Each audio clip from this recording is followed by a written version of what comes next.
Welcome back to my channel. मेरा नाम है शंकुरात मिश्रा।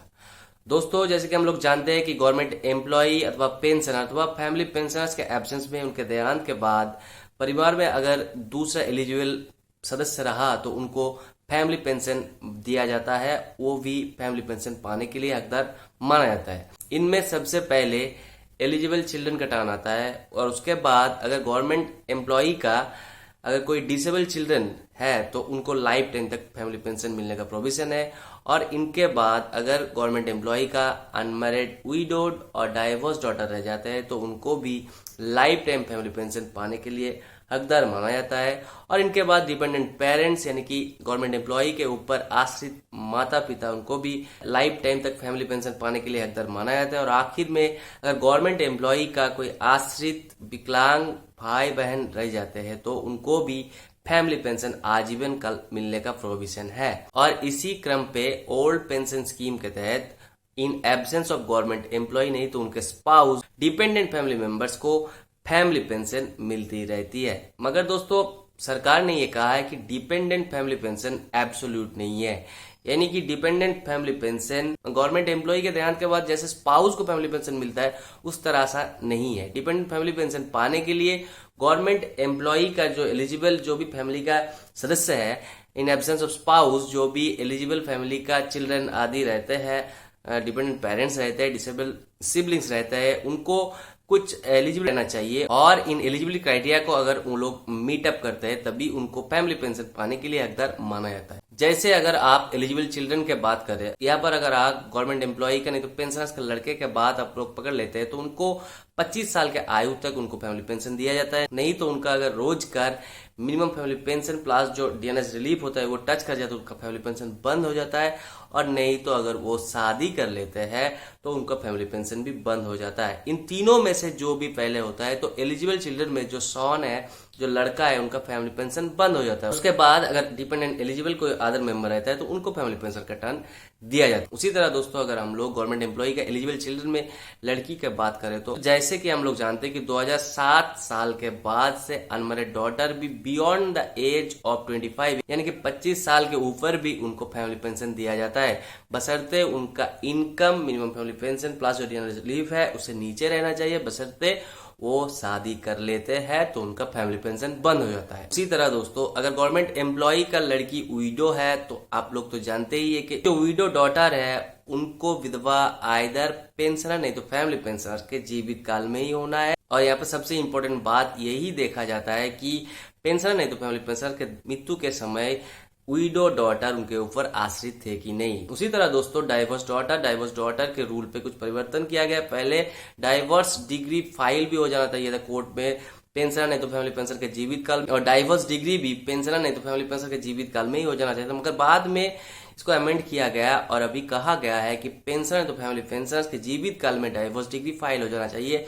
हालांकि डाइवोर्स डिग्री का जो जजमेंट है वो उनके देहांत के बाद आए तो भी डाइवोर्स डॉटर एलिजिबल है फैमिली पेंशन पाने के लिए, मगर फैमिली पेंशन मिलेगा जिस दिन डाइवोर्स डॉटर को डाइवोर्स की डिग्री मिलेगा उस दिन के बाद से। दोस्तों, उसी तरह डिपेंडेंट पेरेंट्स के क्षेत्र में माता पिता दोनों मिला के अगर रोजगार मिनिमम फैमिली पेंशन प्लस जो डीएनएस रिलीफ है उससे नीचे रहते हैं और वो गवर्नमेंट एम्प्लॉय के ऊपर उनके मृत्यु के टाइम पूरी तरह से आश्रित थे तो वो भी फैमिली पेंशन आजीवन काल तक क्लेम कर सकता है। और दोस्तों, डिसेबल चिल्ड्रन नहीं तो डिपेंडेंट डिसेबल सिबलिंग्स के क्षेत्र में देखा जाता है कि उनका इनकम गवर्नमेंट एम्प्लॉय का जो लास्ट पे था उनके 30% के नीचे अगर उनके इनकम होता है और वो किसी भी प्रकार के जीविका अर्जन करने में असक्षम है तो उनको लाइफ टाइम तक फैमिली पेंशन दी जाती है। दोस्तों, ये रहा कुछ एलिजिबिलिटी क्राइटेरिया जो मैं मेरे बहुत सारे वीडियो के माध्यम से आप लोगों से टाइम टू टाइम शेयर करते आ रहा हूँ। फिर भी इस एलिजिबिलिटी क्राइटेरिया को रिपीट करते हुए मुझे बहुत आनंद हुआ। तो दोस्तों,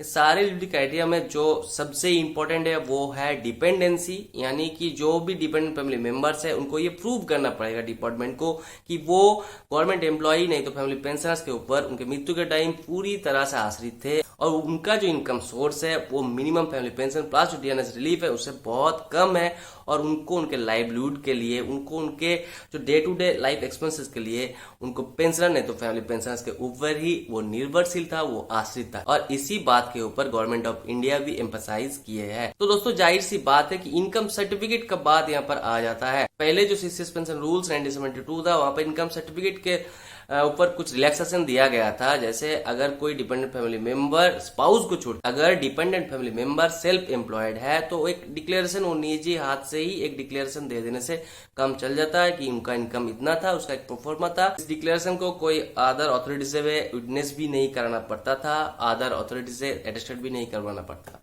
मगर दोस्तों सीसीएस पेंशन रूल्स 2021 पे ये कहा गया है कि अब से इनकम सर्टिफिकेट जो है वो दो उपाय से आप कलेक्ट कर सकते हैं। पहले तो उनके इनकम टैक्स रिटर्न, जो भी वो last income tax return file किया है वो पहले प्रूफ काउंट होगा, कंसिडर किया जाएगा। और दूसरा, अगर वो इनकम टैक्स रिटर्न फाइल करने में असमर्थ रहे तो उनको मिनिमम सब डिविजनल मजिस्ट्रेट नहीं तो उनके इक्विवेलेंट पदाधिकारी से इनकम सर्टिफिकेट ऑब्टेन करना है। दोस्तों गवर्नमेंट ऑफ इंडिया और डिपार्टमेंट ने ये सोचा है कि लास्ट जो रूल था जहां पर सेल्फ डिक्लेरेशन से काम चल जाता है, तो यहाँ से प्रॉब्लम होता कि कोई अगर कुछ फॉल्स इन्फॉर्मेशन डाल के फैमिली पेंशन उनके नाम करवा ले रहे हैं तो बाद में अगर प्रॉब्लम ऑकर होता है तो डिपार्टमेंट और गवर्नमेंट यहाँ पर अकाउंटेबल हो जाते हैं और उनको ही यहाँ पर दोषी माना जाता है। और इसीलिए गवर्नमेंट ऑफ इंडिया और सीसीएस पेंशन रूल्स 2021 में कहा गया है कि इनकम सर्टिफिकेट अब ऑथेंटिक वे में ही कलेक्ट किया जाएगा, जहां पर कोई किसी भी प्रकार का फिक्सिंग का कोई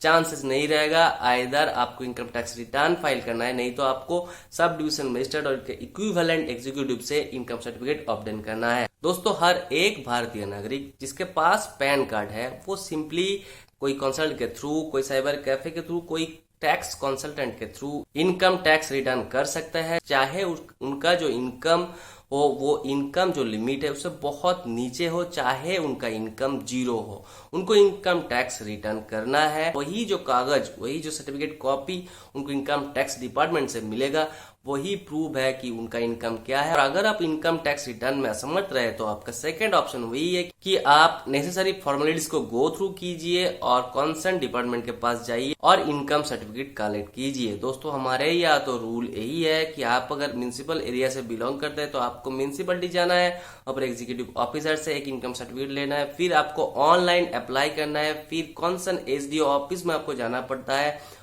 कुछ नहीं सही डॉक्यूमेंट जैसे आपका बैंक अकाउंट स्टेटमेंट, कई जगह तो जमीन जायदाद का भी कागज मांगा जाता है और दूसरा भी छानबीन किया जाता है, फिर जाके आपको इनकम सर्टिफिकेट मिलता है। और अगर आप ग्राम पंचायत के निवासी है तो आपको पंचायत जाना है, वहां से एक पंचायत प्रधान सरपंच के थ्रू एक इनकम सर्टिफिकेट कलेक्ट करना पड़ता है, फिर आपको ऑनलाइन आवेदन करना पड़ता है, फिर आपको कंसर्न बीडीओ ऑफिस जाना पड़ता है, फिर वहां से एप्लीकेशन फॉरवर्ड होके सब डिविजनल मजिस्ट्रेट के पास जाता है, फिर आपको इनकम सर्टिफिकेट मिलता है। दोस्तों ये हमारे स्टेट का नियम है और हर एक स्टेट का अपना अपना कुछ स्पेसिफिक रूल होता है, उसके आधार से इनकम सर्टिफिकेट बनाया जाता है, इनकम सर्टिफिकेट दिया जाता है। मगर दोस्तों इनकम टैक्स रिटर्न का जो प्रणाली है वो यूनिफॉर्म है, यूनिफाइड है, वो पूरे भारत में सेम है, यूनिवर्सल है। पर कोई भी स्टेट अलग अलग तरह के इनकम टैक्स रिटर्न का प्रोसीड्यूर नहीं है, पर गवर्नमेंट ऑफ इंडिया का एक ही प्रोसीड्यूर है। और मुझे तो लगता है, मैं तो आप लोगों को यही सजेशन करूंगा, आप लोग कृपया ऑनलाइन प्रक्रिया के माध्यम से जो इनकम टैक्स रिटर्न का जो सुविधा है वही ग्रहण कीजिए और आपका इनकम सर्टिफिकेट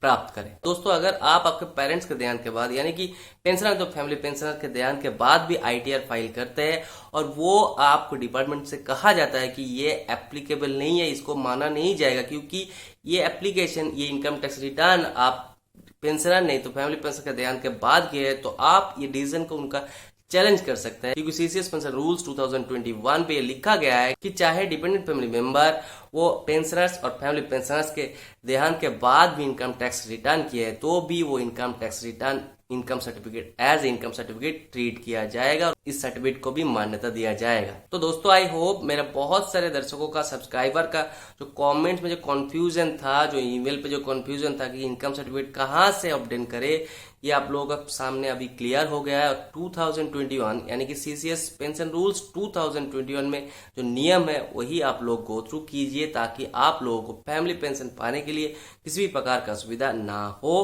और आपका जो भी प्रोसेस है वो जल्दी से जल्दी इनिशिएट हो जाए। इसी तरह आने वाले दिन में पेंशन, फैमिली पेंशन रिलेटेड और भी जानकारी के लिए pension family pension related problem के सोल्यूशन के लिए, pension family pension related various updates के लिए मेरे चैनल से जुड़े रहिए।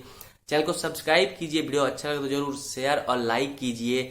Thank you very much. जय हिंद।